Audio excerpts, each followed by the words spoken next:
Sitting here with Mr. Anthony Dream Johnson himself, founder and CEO of 21 Studios. Yep. Yes, sir. He's been doing this for 10 years now. It's a kick-ass event, changed my life and changed the life of, I think, it must be in the thousands now.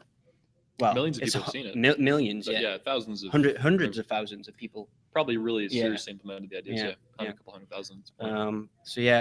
Pleasure to be here. Yeah. So Anthony, you just got off the stage, gave probably the most ballsy talk I've ever witnessed in my life. That's great. Yeah. Okay. I'll take that. Yeah. Yeah. What you did, we can't get too into what you talked about today. We can touch on it maybe a bit. We can get into some. Yeah. We can get into as long as it's up to you. Whatever you want to talk about. Ask the question, I guess. Yeah. I'm always gonna ask the question. Yeah. Just go. Yeah. So basically, during that talk, I was going through so many different emotions. Okay. And I think that was a reflection actually of, and what I admire about the talk was your ability to take emotion away, look at the facts, and you've actually studied what you were talking about, really thought about it, and you've done this in a very short period of time. Yeah, 4 months, 16 weeks. I mean, but let me pause you for a second. Yeah. I didn't take the emotion out of it. Oh, you didn't? I never do, yeah. I don't see any conflict in my philosophy between reason and emotion. So emotions fuel, they drive what I'm doing, but they don't guide it. So that's what you're talking about. And I think I felt that. Yeah. That's why I was going through all these emotions. Yeah. And emotions are important. Yeah. Seriously. And I was like, I really wanted to ask a question. Yeah. I've got a list of questions. Sure. However, I was like, oh, I've got a really good question that is actually something that you didn't mention, but it's a piece of advice you gave me when we did a podcast together. Okay. So if you guys want to listen to that podcast, it's on 21university.com. Mm-hmm. You can sign up right now, watch that talk. Watch the podcast. It's out. It's live. You get a free month of 21 University. What is 21 University, Anthony, for the guys who don't know? Sure, yeah. It's a video streaming service for men. So it's like a small Netflix that we built, a Netflix for the 21 Studios and the 21 Convention podcast, and all these different shows we have going on.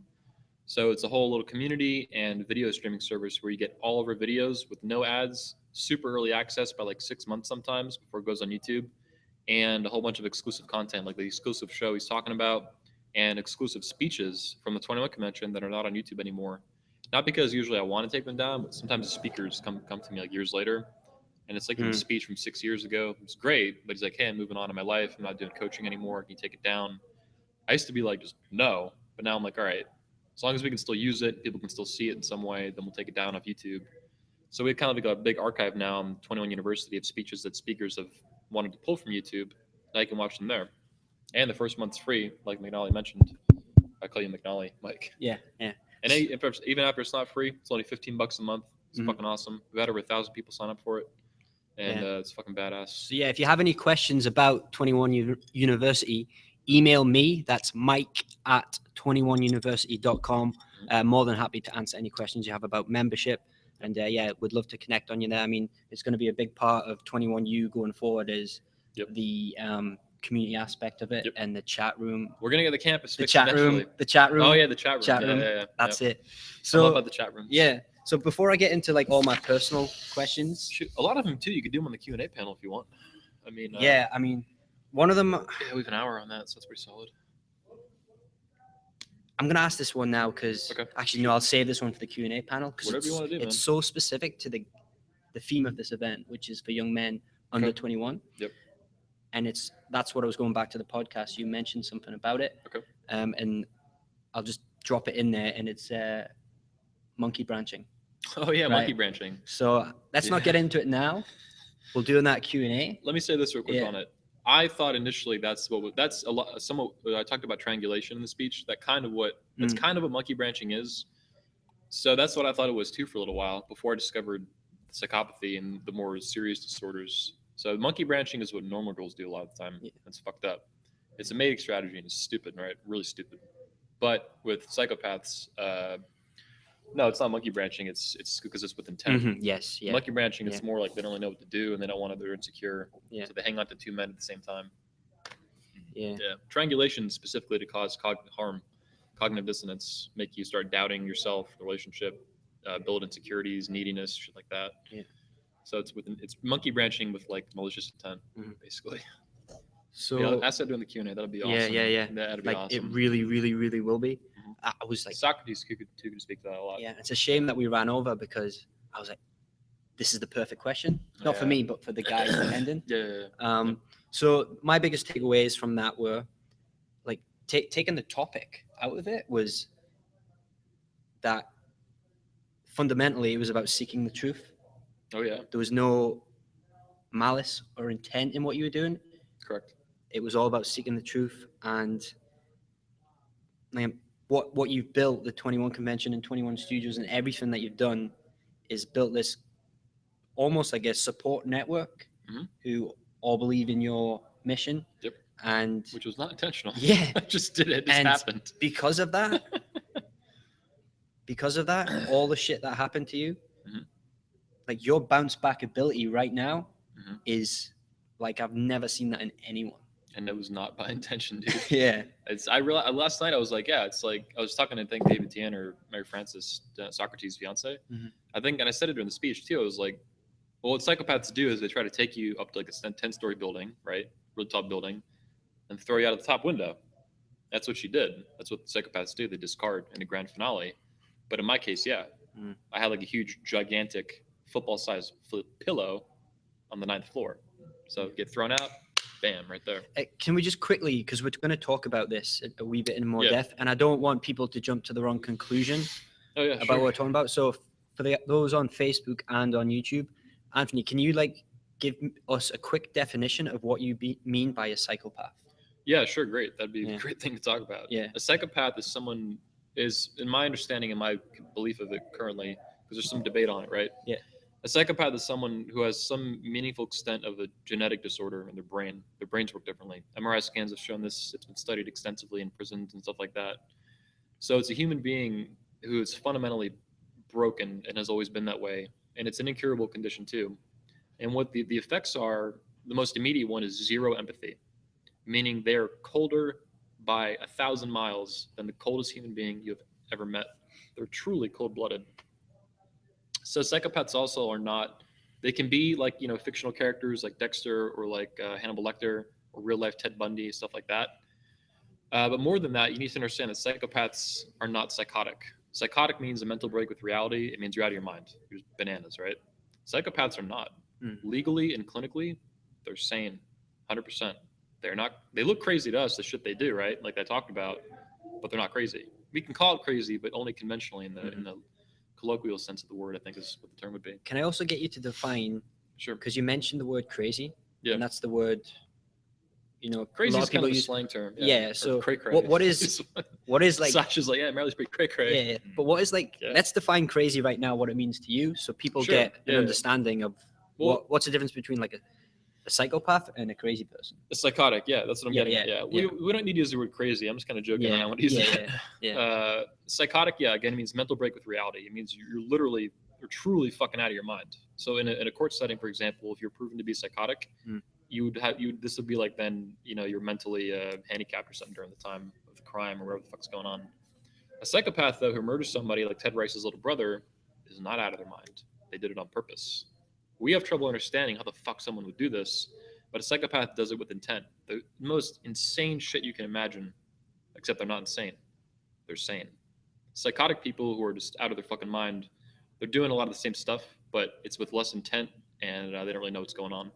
So they're not as responsible for it because they're just fucking out of their mind. Yeah. Right. But psychopaths do crazy shit like chop children up into pieces, but they do it on purpose, fully aware of what they're doing, cool shit about it, like calm about it. That's a psychopath. Or they abuse people in relationships, or they steal millions and billions of dollars and destroy people's lives, destroy economies. These are the people who get into high CEO positions and government positions, and then bad ideas kind of set things up to fall apart. Psychopaths execute. So bad ideas cause big problems. They're mostly big problems to be set up, like economies collapsing. Psychopaths are the ones who execute. They pull the fucking trigger on that shit. Who's going to push the button? Psychopath. No empathy, don't care about human beings. They see us as weak and pathetic because we have emotions, because we have empathy. They also are jealous of this, so there's a huge contradiction there for them because they don't feel it, which is hard to understand. But yeah, it's like if you can imagine somebody walking in right now and chopping your arm off, they would just do it calmly and not care. Mm. Truly. Like Marilee, like I mentioned with Ted Rice's little brother, when she learned about that, she didn't really have an emotional response to it. Nothing you could even see. Whereas I was horrified to hear that his little brother was chopped into pieces and raped and murdered, brutally. Basically, though, her thought process, along with every other psychopath, would be, so what? Which is just, ultra fucked up. Like, it's devastating to hear that, Ted, this cool guy, his little brother is some fucking young innocent kid, gets kidnapped, brutally fucking raped and murdered for days, or tortured, and then chopped into pieces and put in a flower pot. A couple of them. Anyways, that answer your question? Yeah, fucking rant here, absolutely. I could go on for this shit for days. I know. So good to go back to your talk. Yeah. I mean, this is the first talk I've got to watch full. Did you see the one in Australia on romantic love? Yeah. I mean, it's the first one I've seen in full at this event. Oh yeah, because we didn't stream it. Yeah, that's right. Yeah, Okay. yeah. So it's the first one I've seen. Yeah. So Okay, cool. because I haven't been doing all this other Yeah, stuff. yeah. Doing a good job. Thanks, man. And like I said, the emotions I was going through that was just, there's no way to describe it. And then there was this one moment when I don't know if you saw me, like you were up on the stage. I don't know if you were like in your zone. I called you up by name at one point. Yeah. Yeah. And then it hit me. I'm like, oh my God. I've got to say this. I've got to say it. What was it? And I was like, fuck. I didn't see it. No, I was Right. And I was like, I just had to write it down and tell the two guys next to me, Max and Rob, sitting beside me. I was like, I have to write this. Yeah. And what I wrote was this. It's probably gonna be backwards for I them. don't know if you can see that, guys. You might have to read it to them, dude, because I don't know how. I'll let you read it. Oh. I have a friend who is doing a PhD in this. Oh, psychopathy, yeah. Right. Sure. Yeah. So this dude is named Simon. He should call me up. I lived with him. I traveled with him around New Zealand for a month. The whole time he was telling me about how he's going to do a PhD at Cambridge University. Okay. Currently doing it now. And the whole time he was telling stories about all the fucked up shit. Like he was studying and all these cases of it. Yeah. And he was literally like, personally, I couldn't relate to what he was saying because it was I wasn't aware of this like I am. It doesn't right make now. sense. Yeah. Yeah. I was like, how can they not feel emotion? That was his message. They just don't. Oh, then I succeeded. It's extremely disturbing to realize this. That's what they say in this book. When you figure this out, yeah, it is extremely fucking disturbing And- to realize that human beings, or at least they look like human beings, are walking around like this. and this is this thing like you watching at home. You've got to actually listen to this because one of my really good friends who I lived with and traveled with was telling me this, and I was not listening because I didn't understand it, and I did try a wee bit to understand it, but I didn't take it seriously because I didn't know how it would affect me. And then, obviously, I found out all about what happened with you, Anthony, on Skype, and you were telling me on Skype, and I was like, Is this a joke? this was like because I fucking wish, dude. because it was so raw at the time. Yep. I was like, in my mind, I was like, okay, Anthony's like emotionally compromised right now, but you kept saying it, and then I was really trying to listen this time, and you kept saying it, and then it finally broke through. I was like when you talked about how you studied it, how you read these books as fast as I could, and then I was like, holy shit, actually, what he's saying the truth. Like, and that's why I was worried about this talk. I was like, are people gonna get it like right off the bat? And that's what you did so good in this talk. Thanks. You presented it in a way that was, about the facts, and I really try to make it personal. Yeah, it was like, yeah. And that is so difficult to do, like after a breakup. Yep. And you were able to do that. So, well, like I said too, a breakup with a psychopath or other toxic person is not normal breakup. Yeah. Like it's really, really different. Like some breakups get really, really bad, but it's much different. Psychopaths do. They premeditate. They've been thinking about this for years. I have a video I didn't even show you guys. We filmed in Australia. Marilee interviews me. Mm-hmm. You can actually see her setting up, planting seeds to end the relationship and control the frame. It's insane. Wow. This is Photos, actually. yeah. That's 2012, dude. Fucking 4 years ago, almost 3.5 years. That's 3.5 years ago. Yeah. And Smart's and been around. and so Yep. the crazy thing is, talking about crazy, even after that Skype conversation, and we talked a few times on Skype, you told me the story. Did you talk I to Kevin still too? didn't, I still didn't connect the dots Yep. that It's hard. one of man. my really, really good friends Yep. is fucking studying this stuff. Yeah. And you even said to me, like, I want someone to research this. Yeah. Now, not only is Simon doing a PhD in this, I believe, and I think I remember there's something I might have listened to about the conversation. He is at Cambridge University studying his PhD, possibly with one of the guys who wrote one of these books. Oh, And Robert that Hare. is fucking insane because I'm pretty sure Simon said to me, Yeah. I got the PhD, I got the scholarship, and I'm going to be working with the number one guy in the field. That's Dr. Robert Hare. Yeah. I want to have him speak at the Miami convention. So Well, I think we can get him. So I'm that's- gonna try to reach out to him. there's a way in. Yeah, that's the way in. He should. If I actually get in contact with him, Yeah. this should be. Female psychopaths are difficult to study because there's not that many of them in prison. And never mind, you never get to study them in the wild, so to speak, like we did, or I did unintentionally. So it's it's a really unique opportunity because there's not a lot. Most psychopathy books focus on like business stuff or the violent stuff or men, not women in the way they're expressing a lot of the time, which is through I think it's called histrionic personality disorder out of the cluster B set. And that means sexuality, attention seeking, hypersexuality, lots of plastic surgery, basically just through sexuality and behaviors like related to that. And of course, as you can imagine, a lot of female psychopaths are going to leverage that because they can't, Marilee couldn't get violent with me and abuse me that way. That's a no-go. I have 60 pounds lean mass on her. It's not going to happen. And she knew I would defend myself, call law enforcement, whatever to take care of myself. So that wasn't an option for her. Whereas in reverse, male psychopaths they get more violent because they can, right? If they're in an abusive relationship, or if they're in a relationship with somebody who's not a psychopath, which they always will be, they'll be physically abusive a lot of the time on top of the psychological stuff because they can be. But when you're a male dating a female psychopath, it's much more difficult for that to happen. It can, no doubt. Men get beaten too, man, no doubt. Yeah. Dean, his sociopathic ex-wife, beat him. Dude is jacked as fuck. He looks like fucking Arnold. He didn't understand the laws in America. He's from Britain, so his lawyer actually had to tell him. He was like, "Dean, like that's domestic violence." Yeah. There's like evidence to this shit. He's like, "Oh, really?" And we're like, "Yeah, dude.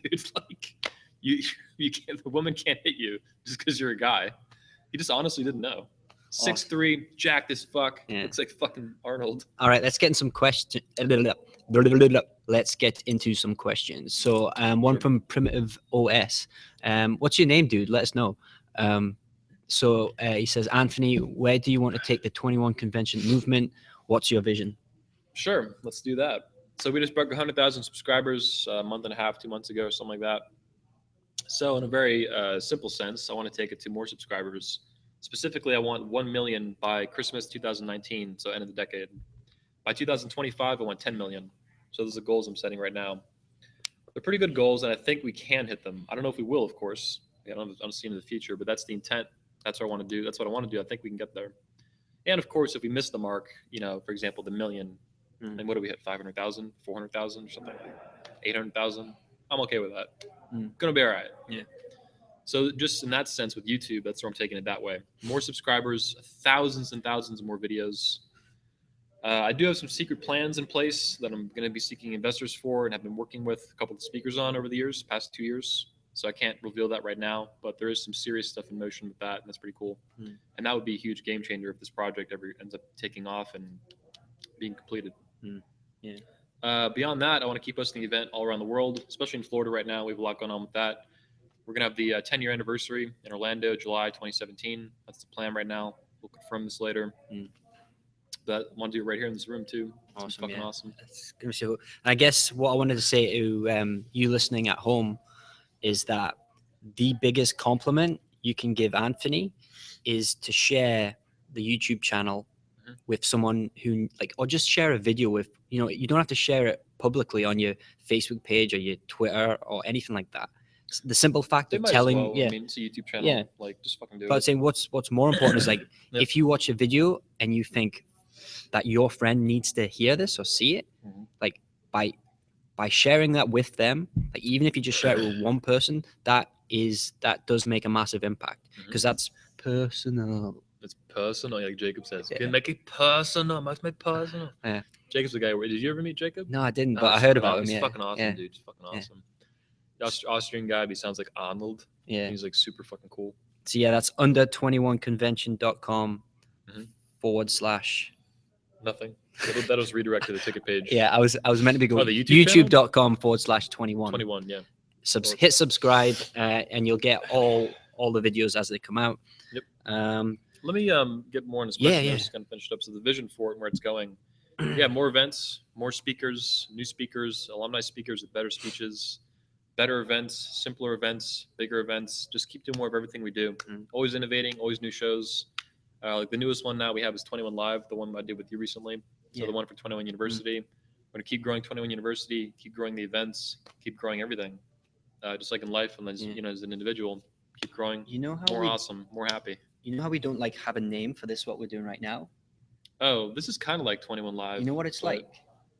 I don't know. It's Shoot. the Dream Lounge, Yeah, I'll take that. and I posted this on Facebook. Okay, yeah, cool. The Dream Lounge, the Dream Lounge with Yep. Anthony Dream Johnson, and I tagged Yep. both things. And Yeah, I was got a like, message from you, but Yeah. I don't have a Facebook app on my phone. yeah, that's cool. I keep it off on purpose. Yeah, so I yeah, don't log yeah, into it. yeah. It's probably for the best. Yep. So yeah, that's crack. Ed, does that pretty much wrap up that question?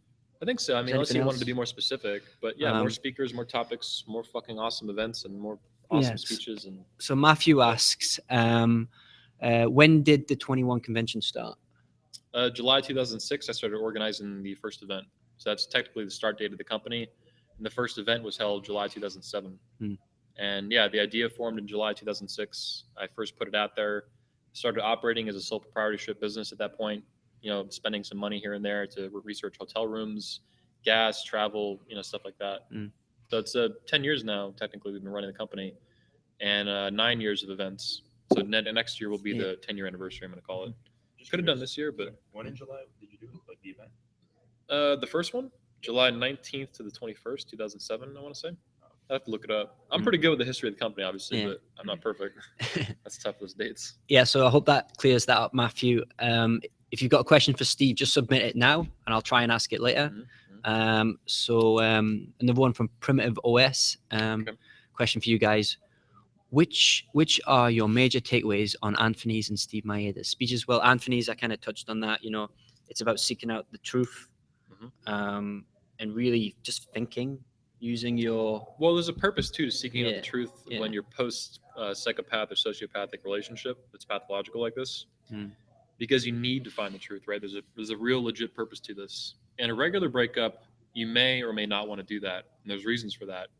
You might be finding the truth, more and more of it. Okay, fine, details, but there isn't an educational purpose necessarily to this. And you're just going to cause yourself more harm.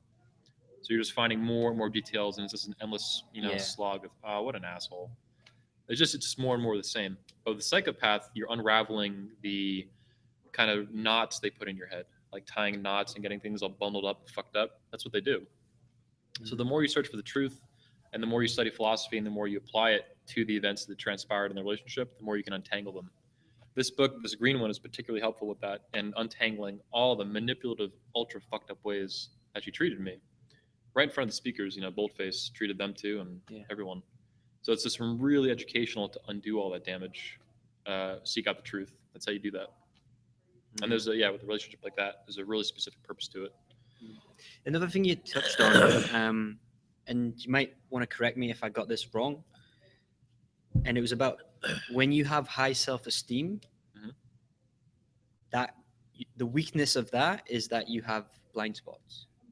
It's a specific blind spot. Yeah. So if you have high self-esteem, you're more prone to thinking people are stupid when you see bad stuff rather than evil. Yeah. If your self-esteem is more like middle of the road, let's say, you're kind of still Yeah. younger in life, haven't developed it that well, you could go either way, right? Mm. But the higher your self-esteem is, the more you just want to assume people are just stupid, politicians or whatever the fuck when they do horrible crap. Evil is harder for you to see because you're so far from it, right? Yeah. You're so like Sasha has this problem, I think, with he's just coming around now to what happened with Marilee, and he saw her. He actually knew her the most out of all the speakers, probably him and Socrates. Was he present there? I didn't see him. I don't know if he. I think yeah, I'm not sure. He Shame. sleeps in a lot. Yeah. I've spent a lot with Sasha. So Sasha and his wife used to hang out with me and Marilee a lot. Where they were the Yeah. only married couple we knew, so we'd always hang out. They'd come to the house for a week or two, twice, 3 times a year. We'd hang out, all kinds of cool stuff, right? We never swapped partners or anything. One time he was kind of like, "Hey man," I'm like, "Oh no, I'm not doing that." Yeah. But yeah, so he had a difficult time though seeing that actual evil because he's so far from that too. So it's hard. His wife could see it. She's like, yeah, she's been through a lot of psychological therapy and stuff. She could see it in Marilee much sooner than I could, and much sooner than Sasha could, And Socrates. and Socrates too. Yeah, So she mentioned some stuff to you. yeah. This is recently though. I mean, this is like a few months before it all blew up. So yeah, way too little, way too late. And she didn't really know what to make of it either, right? Because she had never studied psychopathy. She had studied psychology a little bit here and there and all this other stuff, but psychopathy is very specific. It's not like psychology is a huge field, obviously, but this is very specific stuff. So she saw something was really off. She didn't even know what to make of it. She's like, there's something evil about her. I'm like, well, I don't know. She's great. Like, duh, knock on wood. One of the things, if I could add in, Oh, yeah. that you Shoot. mentioned, man, Shoot, is that psychopaths are incapable of change. Uh-huh. And I think that is a good way to like basically tell if a person's psychopathic. It's like, because if you hang out with people and you're like improving and you're like doing all these things, They pretend though. They're gonna pretend to change. That's the problem. Dude, everything they do is lying. Everything they do is pretending. So she pretended to change with her diet, with her thoughts, with her ideas.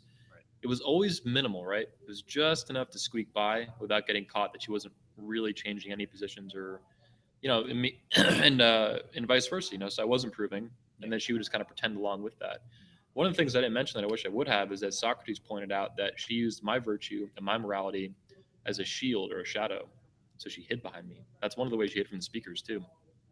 The speakers see me and they trust me. And then with her, she's basically kind of metaphorically standing behind me. So it's hard for them to see her behind me because I cast a big shadow, right? Look at what I'm doing with the event. Mm. I'm not like a speaker at the event, I'm the fucking founder and everything. So yeah, she hid in the shadows like a snake in a way, or like a shield, used it as like a barrier between her and the speakers and her. I was the shield. so you mean like they wouldn't hassle her? You mean because They would talk to her and try to get to know her, but she would just parrot what I did, right? Yeah. And then they would think, yeah, she must be just like Anthony. Wow, no wonder they're so compatible, Right. They're really good at manipulation. The change, it's difficult to see that until you understand it so well. I'd be educating yourself on it. So they'll pretend. They're master pretenders and manipulators and actors. The reason is they don't feel almost any emotions. So when you lie, you feel guilt and shame and remorse. When they lie, they feel nothing. Right. Makes them really good liars because they're not throwing off micro expressions, body language, eye stuff, hand movements, all these things. Because they're fucking, they don't feel anything. People throw off micro expressions when they're lying and or whatever they're doing, and then they have emotions and they're trying to conceal them. They don't have to conceal them because they don't have them.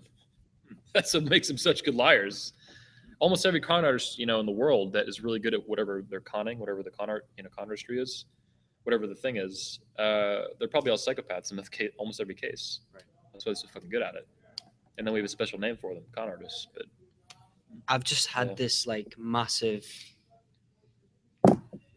what's it called? Like when you realize something, epiphany. epiphany, right? We're gonna need to get off in a few Yeah. minutes too. Real quick, because this is important and this might help Yeah, sure. uncover something. This is really cool. Yep. So when I volunteered at the Melbourne event in 2013, 2012, that was the first 2015. time we met. Yeah. And it was the first time and only time I have ever met your ex-wife. Mhm. Okay. In that moment, You can call her Medusa if you want. yeah, at that time, I had, without doubt, a lack of self-esteem or low self-esteem. Okay. 100%, which is the complete opposite to what I have sitting here with you guys right now. Like that's 100% true. Okay. I recognize that through your work Okay. on self-esteem and all the Nathaniel Brandon stuff. Okay. And here's what's interesting about when you talked about high self-esteem, you have blind spots. Mhm. So what happened the month leading up to this event, I was working on not only the convention, not only blog and podcast. Not only am I consulting, juggling clients, family issues. Parents are going through a breakup. Oh yeah, you told me, I think, yeah. And then I just started another company with 2 friends. Okay. So, but I was doing all this stuff, real high self-esteem, 100% confidence in everything that I was doing. That the blind spot was, I didn't have one thing. I didn't have one direction. I was spreading myself too thin. But in my mind, I was like, had such high self-esteem that I can do this. I can do this. Yeah, And in overconfident. in my mind, like my friends recognized this and they tried to tell me, but I didn't listen. Yep. Because I was like, I'm gonna do this. I'm gonna do this. I'm gonna do this. And then in my mind, I was saying, this is all gonna take off really soon, and I'm gonna be like super not successful, but like it's gonna happen. Maybe it's not. gonna explode. Yeah. And then what happened was, yes, it did explode. Okay. Right in my fucking face. Oh yeah. Yeah. Okay. Missed my flight. Car got vandalized in the same day. Just like they say, bad luck comes in threes. Like everything that went wrong happened. I found out my mum was on antidepressants, which I was furious about. Like it just all exploded right in my face. Sure. And then my roommate comes in, and he'd been like, he knows the kind of stuff, my beliefs and stuff like that. Okay. But he came in the room because one thing I always say is a book I've read, The One Thing by Gary Keller. Check it out. And the idea that is you should focus solely on one thing, like you've done with this convention. Okay. Right? That is it. Me, I'm juggling 5 different things. Currently still at that point. And James walked in the room after I realized I'd missed my flight by 12 hours. He said, Mike, he used my own words against me, held me accountable. He said, Mike, what was your one thing for today? And I was like, mate, I didn't have one fucking thing. I had a whole to-do list of things.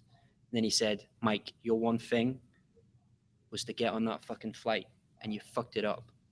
And that was just like a massive reality check. Like that was like the universe telling me, slow down. Yep. Right. So that aside, going back to when I had lack of self-esteem back in 2012. Okay. I think this is just a theory I've come up with. When I met your ex-wife, there was something about her that I don't want to say the word repulse, because that's You say whatever you want, dude. It ain't gonna bother me one fucking bit. that isn't quite captured. Basically, because of my lack of self-esteem, and I felt like this energy and this power from her that I didn't quite like, and I was not comfortable with, because it reflected on my lack of self-esteem. Okay. Strange, like this is a strange thing to talk about. Psychopaths do have an extreme lack of self-esteem. Yeah. They have 0. So maybe, basically what I'm saying is like I avoided her like the plague. Mhm. Like spoke to her maybe once, Okay. and then something. This is awesome. But Yeah. this is like it. Like, so if you've got high self-esteem, you have a blind spot. If you've got low self-esteem, maybe you're more aware of danger. A little bit, yeah, that's a possibility. You're That's- close. Yeah, if you're yeah, low, you're closer to this is- 0 than This where is she's at. something that we're onto something, I think. That's cool. It's almost Maybe. like prevention-minded versus promotion-minded. Well, she's also not No, preying. no. She wasn't preying on you, so she also wasn't trying to put the act up with you as much. She also didn't see you as much of a threat because you were a Yeah. volunteer Yeah, and you lived in Australia. yeah. So that's also might be why she wasn't concealing it as much, the threat level. With me and the speaker, she concealed it Yeah, massively. 100%. But you as a volunteer lived across the world, you were a very low threat. Yeah. With Coutinho, the guy who was just in there, she handled him by keeping him away. Telling me she hated him for like no fucking reason. The director Cameraman, of photography. Mike. Yeah. Michael Coutinho, yeah. Okay. Yeah, she handled each of the speakers in a very specific way. She kept them all at just enough distance to not cause a problem. Yeah. So, and she had specific strategies. With Socrates, it was talking about feminism, focusing all her issues on that and childhood trauma. It's all nonsense. With the director of photography, she kept him at bay just by keeping complete distance from him, right? Right. Not even trying to form a relationship with him, Why is that though? because she didn't need to let him in as much. She let Socrates get closer because she had to manipulate him more because he was a higher threat. Okay. Same with Greg Swan. Each, and Steve Maeda, she had a specific relationship with him. Sasha and her got kind of closer, but always Sasha noticed the conversations were always very shallow. No matter what he tried to get deeper, he could never get deeper conversations with her. And he didn't know what he was bumping into either. She was letting him in as close as he needed to get, but not as deep as he wanted to go. And that's where he got stuck at. So she basically got everyone stuck at a certain position and kept them there as long as she could. It's kind of like chess, right? Yeah. I don't think she ever mapped any of this out on paper, but this is what she did in her head. Each person had to be manipulated and controlled in a specific way. Okay. They're master manipulators, dude. Like, it's insane. One last question from All Music, because I think this would wrap it up nicely. Okay. Anthony asks, on your talk, how important is it for us to be aware and cautious of psychopaths? Extremely fucking important. Everyone watching this and everyone at the convention is a high quality target for psychopath. So yeah, dude, I can't stress it enough. People at the convention like Socrates and David Tien and others have been talking about it for years. I thought I got it. I did not get it. So yeah, it's super, super, super, super important. Trying to wing it and think you won't bump into one, for an intimate relationship throughout your life is not going to happen. Don't count on it. You're encountering psychopaths throughout your life every day. You're meeting them and you don't know it. Anywhere from 1% to 2% of the population are psychopaths, and another 13% are other forms of cluster B, including sociopaths, antisocial personality disorder, histrionic, borderline, narcissist, all this crap. That's really, really toxic. Really gives psychopaths a run for their money. So it's super important. It's psychological self-defense. At the convention, we also talk about physical self-defense, like with Bravo and Ed Aiken. It's the same thing. You gotta learn how to defend yourself, and you gotta learn how to defend yourself from this kind of trauma, because otherwise you're not even gonna see it coming. Like I talked about in the speech, psychological abuse is more sinister than physical abuse and violence because you can't see it. Physical violence is at least honest. You can see it. It's right there. People know about it. And like I mentioned, law enforcement can get involved, and family and friends and all that. But psychologically, it's much more difficult. Cool if Vernon swings by at 6 p.m. Yeah, cool. Awesome. Yeah, it'd be good for you to meet him. Yeah. All right, guys. Yeah. We'll roll out. I mean, you're going to go live stream then. Yeah. Speech. Thanks, Anthony. Yeah. That was awesome. Thanks for doing this. Yeah. Man. Yeah. That's great. Thanks, Max. Yeah.